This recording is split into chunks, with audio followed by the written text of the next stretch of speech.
दोस्तों big news coming in. Israel ने साफ साफ कह दिया है, they are at state of war, officially declare कर दिया है।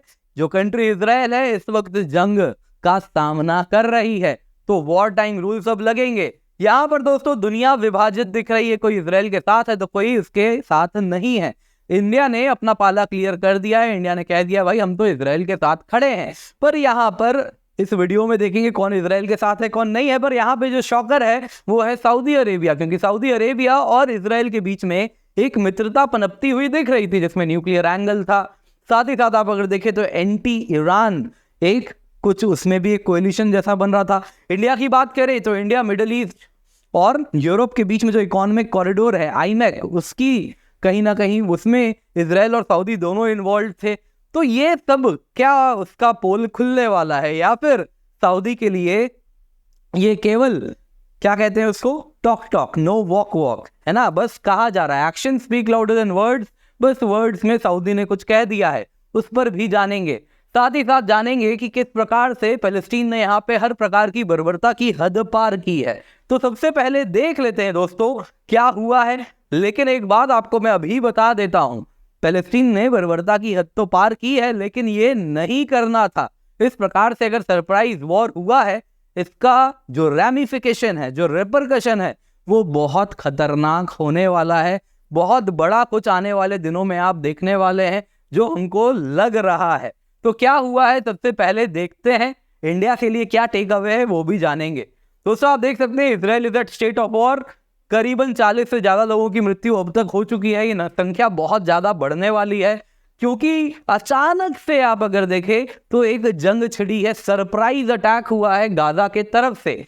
तो हुआ यूं है दोस्तों, उसको जानते हैं। सबसे पहले इजराइल का मैप देख लेते हैं। तो इजराइल अगर आप देखें 1967 के वॉर के बाद से हम देख रहे हैं, इजराइल की कहानी अगर जाननी है तो 50 BC से स्टार्ट होती है। तो वहां से हम फिर कभी करेंगे, लेकिन इस वक्त वीडियो उतना लंबा नहीं हो सकता। तो अभी हम देखते हैं 1967 ऑनवर्ड्स क्या मैप तैयार हो चुका था। यहाँ पे अगर आप देखें तो इतने इलाके में इजराइल ने इसको कंट्रोल कर लिया है। और यहाँ पे अगर आप देखें तो जो मुस्लिम्स हैं, जो अरब पॉपुलेशन अपने आप को बोलते हैं, वो अगर आप देखें तो बस इतने ही इलाके में मौजूद हैं। एक है वेस्ट बैंक, दूसरा है गाजा स्ट्रिप। आप देख सकते हैं दोस्तों वेस्ट बैंक मोर और लेस चारों तरफ से इजराइल के द्वारा घिरा हुआ है।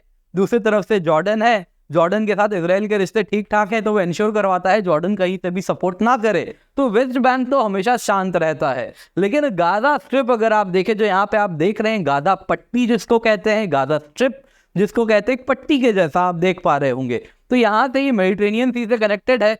तो इसको असला बारूद समुद्र के रास्ते से आता है, इजिप्ट के द्वारा आता है, सिनाई वाले इलाके से टनल्स खोदे गए हैं जिसके द्वारा ये सब कुछ होता रहता है। और यहाँ पे गोलन हाइट्स भी है, खैर उसकी चर्चा बाद में करेंगे।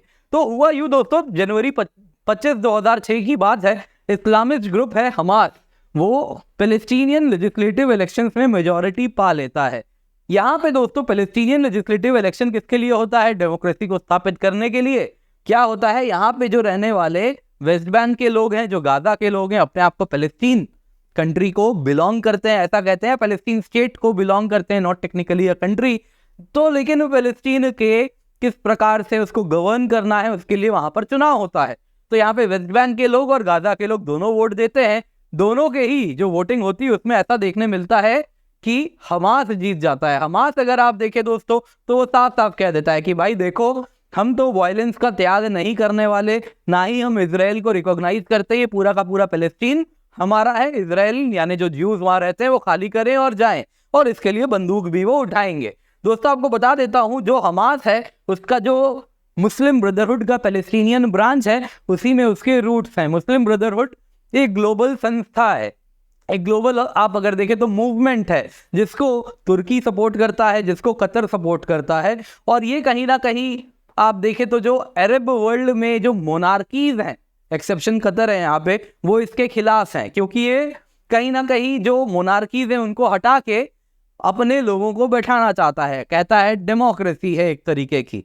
तो इस तरीके से मुस्लिम ब्रदरहुड है, इसमें मैंने एक डिटेल में वीडियो पास्ट में बनाई है, अभी के लिए इतना जानते हैं। तो मुस्लिम ब्रदरहुड का इसको सपोर्ट मिला हुआ है, और उसी का ये कहीं ना कहीं हमास अगर आप देखें तो उसी का रूप है। और ये असला गोला सब चलाता है, जो चाहिए वैसा वायलेंस करता है। हमास का जो हेडक्वार्टर है दोस्तों वो गाजा में है। तो यहाँ पे जानने वाली बात क्या है, वेस्ट बैंक तो इजराइल शांत रखता है, लेकिन गाजा पट्टी में इजराइल कहीं ना कहीं उस तरीके से मजबूती अपनी बना के नहीं रखा है।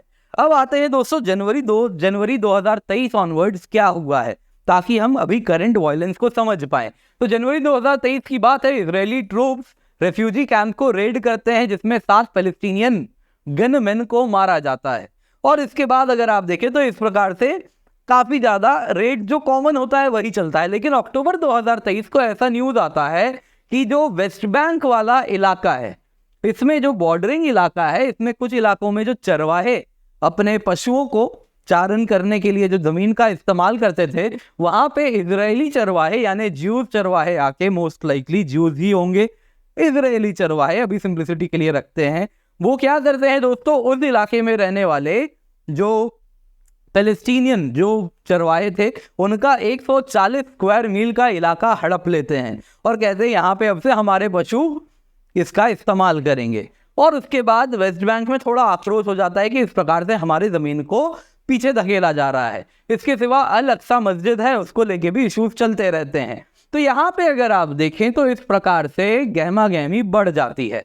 अब फाइनली अचानक से 7 अक्टूबर 2023 आज की बात हो रही है जनाब, तो 7 अक्टूबर 2023 को हमास अचानक से एक ऑपरेशन अल अक्सा फ्लड लॉन्च कर देता है, जिसके अंतर्गत 5000 से अधिक रॉकेट अब तक उसने दाग दिए हैं।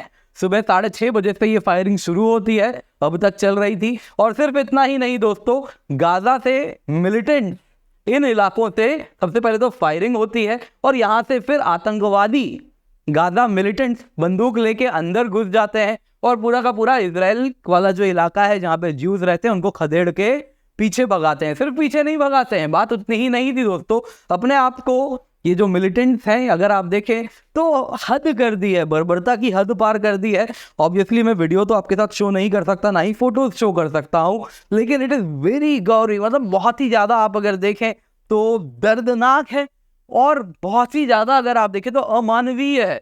यहाँ पे अगर आप देखें तो 40 से अधिक लोग मर चुके हैं, 700 से अधिक वुंडेड हैं, dead bodies of soldier, police वाले हैं, आर्मी के सोल्जर्स हैं, इजरायली डिफेंस फोर्सेस के सोल्जर्स हैं, उनको पैलेस्टीनियन क्राउड मतलब कुचल रही है। और आपको मालूम है कौन से नारे लगते हैं उस वक्त, वैसे ही नारे लग रहे हैं। अब मैं तो नहीं बोलूंगा लेकिन आप तो जानते होंगे। वैसे ही आप देखें तो विमेन सोल्जर्स हैं, उनकी बॉडी को नेकेड स्ट्रिप करवाया जा रहा है, डेड बॉडी है लेकिन it is not being given the minimal respect जो देना चाहिए। डेड बॉडी है, they are being stripped naked, paraded. Women civilian शायद वॉर बूटी कैरी करके ले जा रहे हैं, वीडियो दिख रहा है ना, और ब्लीड कर रही है, ब्रूटली ब्लीडिंग। एंड ब्लीडिंग जहां से हो रहा है देख के लगता है कि उनके साथ बहुत ज्यादा अगर आप देखें तो दुष्कर्म हो चुका है। और इस प्रकार से इजरायली मीडिया का जो रिपोर्ट है उसके अनुसार हमास ने अब तक 33 वॉर प्रिजनर्स इस वक्त रखे हैं, जिसमें सिविलियंस भी हैं, इजरायली डिफेंस फोर्सेस के सोल्जर्स भी हैं, और इन सबको हॉस्टेज बना के रखा है ताकि जब इजरायली डिफेंस फोर्सेस आगे बढ़ेंगी उस वक्त के लिए बार्गेनिंग चिप है। तो ये सब तैयारी हो चुकी है। अब जाहिर सी बात है दोस्तों, आप देख सकते हैं यहाँ तस्वीर में किस प्रकार से रॉकेट्स दागे गए हैं और सिविलियन इलाकों को यहाँ पे अटैक किया गया है। आप देख सकते हैं यहाँ पे अगेन एक वैसे ही नेबरहुड है जहाँ पे किस प्रकार से रॉकेट गिरा है। तो अब दोस्तों 26/11 में भी कुछ ऐसा ही हुआ था, आतंकवादी इसी प्रकार से घुस गए थे, लेकिन वो तब का भारत था, इजराइल तो वैसा कभी नहीं रहा है। तो इजराइल तो जवाब देगा। नेतन्याहू ने साफ साफ कह दिया कि we are at war, Hamas को इसकी अनप्रेसिडेंटेड प्राइज देनी होगी। ये जो किया है इसका बहुत गहरा नतीजा वो भुगतेगा। साफ साफ कह दिया, जितने भी पब्लिक बॉम्ब शेल्टर्स हैं वो खुल चुके हैं, लोगों को कह दिया गया है इजराइल में आप जाके पब्लिक बॉम्ब शेल्टर्स में जाके छुपें। डिफेंस मिनिस्टर ने भी साफ साफ कह दिया कि इजराइल ये जंग जीतने वाला है, हमास से बहुत बड़ी भूल हुई है ये सरप्राइज अटैक करके। और उसके साथ ऑपरेशन स्वॉर्ड्स ऑफ आयरन शुरू हो जाता है, जिसके साथ Israeli army air strike carry out करती है और कई इलाकों में अब गाजा में बॉम्बिंग शुरू हो चुकी है। यहाँ पे अगर हम गाजा से जो मीडिया है उसकी बात करें तो अभी रिसेंट जो बॉम्बिंग हुआ है उनका कहना है कि 161 मारे गए, 931 इंजर्ड हैं। एंड अगेन ये जो पैलेस्टीनियन मिनिस्ट्री ऑफ हेल्थ ने कहा है, अगेन वो क्या करती है, चीज़ों को बढ़ा चढ़ा के कहती है। लेकिन जो भी है, अब इस वक्त ये ह्यूमैनिटी और ये सारी बातें नहीं कर सकते क्योंकि इन्होंने खुद सिविलियंस को अटैक किया है और जिस प्रकार की ब्रूटैलिटी की है सिविलियंस के साथ, विमेन के साथ, दैट इज समथिंग जिसके बाद आप ये नहीं कह सकते कि हमारे साथ नाइंसाफी हो रही है। आपने चुना था ना उन लोगों को, आपके चुने हुए नुमाइंदे हैं जो इस प्रकार के एक्शन को अंजाम दे रहे हैं, तो आप कैसे उसमें लिप्त नहीं हैं? आप भी उसमें लिप्त हैं। तो अब सामने वाले को हर प्रकार का अधिकार है कि वो भी इस प्रकार से एक्शन लेगा। तो यहाँ पे अगर आप देखें तो लाइकली फ्यूचर एक्शन क्या होने वाला है, कुछ रिपोर्ट्स आ रहे हैं उसके अनुसार। आज की बात करें तो सबसे पहले तो इजरायली डिफेंस फोर्सेस गाजा के आसपास अपना पोजीशन मजबूत करेंगी। अक्टूबर 8 तक रिटेलिएटरी एयर स्ट्राइक पूर्ण रूप से हमास में हो के जितने भी हेडक्वार्टर्स हैं वहां पे होगा, गाजा स्ट्रिप वाले इलाके में। और आने वाले समय में इजरायली डिफेंस फोर्सेस शेलिंग शुरू कर देगी गाजा का, और उसके बाद अक्टूबर 10 से ग्राउंड इन्वेजन स्टार्ट होगा गाजा में। अब इजरायली डिफेंस फोर्सेस घुस घुस के खदेड़ने वाली है, ऐसी न्यूज आनी शुरू हो चुकी है। यानी कि आने वाले समय में गाजा पट्टी शायद उसको भी वो क्लीन कर देंगे। यहाँ पे एक न्यूज उड़ती उड़ती ये भी आ रही है कि इजिप्ट ने इन्वेजन के खिलाफ कह दिया कि आप इन्वेड नहीं करेंगे गाजा स्ट्रिप को, इस प्रकार से इजिप्ट कह रहा है। अगेन ये न्यूज इस वक्त अनवेरीफाइड है, पूर्ण रूप से वेरीफाई नहीं हो चुकी है, तो हो सकता है ये गलत साबित हो, लेकिन इस प्रकार की न्यूज आ रही है, विद वार्निंग मैंने आपको दे दिया है। तो अब क्या होने वाला है यहाँ पे देखते हैं। तो सबसे पहले तो दोस्तों इजराइल के खिलाफ कौन कौन खड़े हुए हैं। सबसे पहले तो सऊदी अरेबिया, उसकी पोल देखिए किस प्रकार से खुली है। उन्होंने ये ऑफिशियल स्टेटमेंट इशू किया है जिसमें वो कह रहे हैं, मिनिस्ट्री ऑफ फॉरेन अफेयर्स से सऊदी की, उसने कह दिया कि इजराइल जिम्मेदार है वो जो कुछ भी हो रहा है, क्योंकि इसलिए हो रहा है क्योंकि उसने प्रोवोक किया है पैलेस्टीनियंस को, डिप्राइव किया है उनके हक से, और अब आप उसी का नतीजा भुगत रहे हो। तो यहाँ पर सऊदी और इजराइल के बीच में जो डिटेंट या फिर आप समझे कि जो दुश्मनी खत्म होती हुई दिख रही थी, एक गर्मजोशी आ रही थी, उसके लिए सऊदी को भी कुछ अब कहना पड़ा है।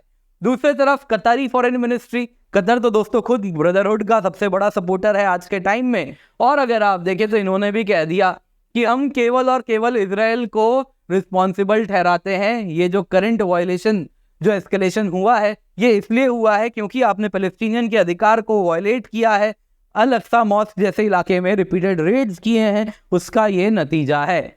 वैसे ही ईरान भी, जो ज़ायनिस्ट रिजीम है, वो खत्म होने वाला है, इस प्रकार के ट्वीट वगैरह आने शुरू हो चुके हैं। तो यहाँ से इंडिया के लिए लर्निंग नंबर 1 क्या है दोस्तों? अनफॉर्चुनेटली आज के टाइम में कश्मीर इशू कहीं ना कहीं इजराइल पैलेस्टीन के साथ जोड़ा जाता है मुस्लिम वर्ल्ड में। तो मुस्लिम वर्ल्ड से अगर आपको सपोर्ट की आवश्यकता है तो एक बात जान लीजिए, जैसे ही कोई कश्मीर को सपोर्ट करेगा, इंडिया को सपोर्ट करेगा कश्मीर कॉज पर, उस वक्त वो मुस्लिम वर्ल्ड का लीडर बनने का सपना छोड़ना पड़ता है उसको। तो आज के टाइम में ना तो कतर ना तो ईरान ये करना चाहेगा। सऊदी कहीं ना कहीं अपने आप को अब मुस्लिम वर्ल्ड का लीडर बनने का सपना उसने त्याग दिया है, क्योंकि वो ऑलरेडी लीडर था, रादर है इस वक्त भी, लेकिन अब उसको समझ आ रहा है इस प्रकार से रेडिकलाइजेशन फैला के किसी को कुछ नहीं मिलता है। तो प्रिंस मोहम्मद बिन सलमान डी रेडिकलाइज करना चाह रहा है अपने समाज को, लेकिन जो जियोपॉलिटिकल चिप है मुस्लिम वर्ल्ड का लीडर होने का, उसके कुछ फायदे हैं जिसको वो नहीं चाहेगा इस वक्त तो त्यागना। तो कश्मीर इशू के लिए भी, इंडिया के लिए भी कुछ यहाँ से मैसेजिंग मिल रही है, आप थोड़ा बहुत समझ सकते हैं। अब आते हैं किसने इजराइल को सपोर्ट किया।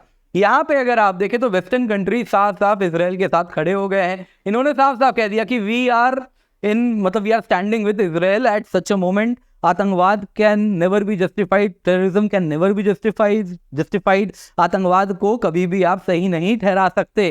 तो इसमें USA, EU, European union, UK, France, Germany, Italy, Ukraine तक, क्योंकि यूक्रेन तो खुद इजराइल से काफ़ी वेपन्स वगैरह भी ले रहा है, वैसे ही चेक रिपब्लिक भी, ये सब अगर आप देखें तो इजराइल के साथ खड़े हुए हैं। इंडिया ने भी साफ साफ कह दिया कि हम भी भैया साथ खड़े हैं। नरेंद्र मोदी जी ने ट्वीट कर दिया, deeply shocked by the news of terrorist attacks in Israel, our thoughts and prayers are with the innocent victims. और उन्होंने कहा कि इस वक्त हम इजराइल के साथ इस मुश्किल के घड़ी में साथ खड़े हैं, कंधे से कंधा मिला के। अब यहाँ पे दोस्तों कुछ क्रिप्टिक मैसेजिंग हुई है रशिया और तुर्की के द्वारा। उन्होंने कहा है कि फर्दर एस्केलेशन ना करें, रिस्ट्रेंट, यानी कि जो हो गया तो हो गया, अब पीछे हट जाएं दोनों पार्टीज और मामले को फर्दर ना बढ़ाएं। तो वही बात ये कह रहे हैं। तो जाहिर सी बात है रशिया यहाँ पे देखे तो कहीं ना कहीं वो जानता है एक बात अच्छे से, वो ईरान के साथ इस वक्त उसकी आवश्यकता है, ईरान पे वो निर्भर करता है, वहीं से उसके शाही ड्रोन्स वगैरह आ रहे हैं। और वहीं इजराइल अगर आप देखें तो वो यूक्रेन को सपोर्ट कर रहा है, तो वो तो वही करेगा जो उसका इस वक्त इंटरेस्ट जिससे सर्व होता है। और वो अपना इस प्रकार से बोल दिया है उसने कि भाई हम तो नहीं चाहेंगे कि चीज़ें फर्दर एस्केलेट हो। तुर्की भी यहाँ पे देखिए तो बहुत बड़ा अपने आप को इस्लामिक वर्ल्ड का लीडर बनना चाहता है अर्दोगान, और यहाँ पर उस हिसाब से तुर्की के स्वर कुछ कतर जैसे होने चाहिए थे, लेकिन वैसे नहीं निकल रहे हैं। यहाँ पे तुर्की भी अगर आप देखें तो जैसा स्वर की उम्मीद थी वैसी नहीं आ रही। कश्मीर कॉज पे भी ऑफ लेट उसके स्वर बदले हैं, यूएन में भी बारात अलापता तो है, लेकिन वो जो तलखी थी वो कम होती हुई दिख रही है। यानी कि कहीं ना कहीं इसके भी इस्लामिक उमा के लीडर बनने के सपने जो थे वो कुछ कम होते हुए दिख रहे हैं। वो भी समझ रहा है कि भाई लीडर बनने से क्या होगा, जब पैसा ही नहीं है, इकोनॉमी संभालोगे तब एक्चुअल लीडर बनोगे। सऊदी इसलिए लीडर नहीं है क्योंकि जस्ट बिकॉज उसके पास पोजीशन है होली मॉस्क का, सिर्फ इस वजह से नहीं है। तेल है जिस वजह से, इकोनॉमी है जिस वजह से, वो पैसा बांटता फिरता है जिससे उसके पास लीडरशिप है। तो ये बात समझनी होगी, just because of certain cause को सपोर्ट करते हैं पाकिस्तान जैसा, तो अगर आप भिखारी हैं तो भिखारी को कोई लीडर नहीं बनाता है, इकोनॉमी सुधारनी सबसे आवश्यक होती है। तो कुछ शायद इस प्रकार की समझ तुर्की के पास आ रही है। तो दोस्तों उम्मीद करता हूँ ये वीडियो, ये एनालिसिस आपको पसंद आई होगी, तो लाइक जरूर कीजिएगा, इस वीडियो को अपने मित्रों के साथ शेयर करें। चैनल को अगर आप तक सब्सक्राइब नहीं किए हैं तो क्या कर रहे हैं भाई, जल्दी से जाइए जाके सब्सक्राइब कीजिए।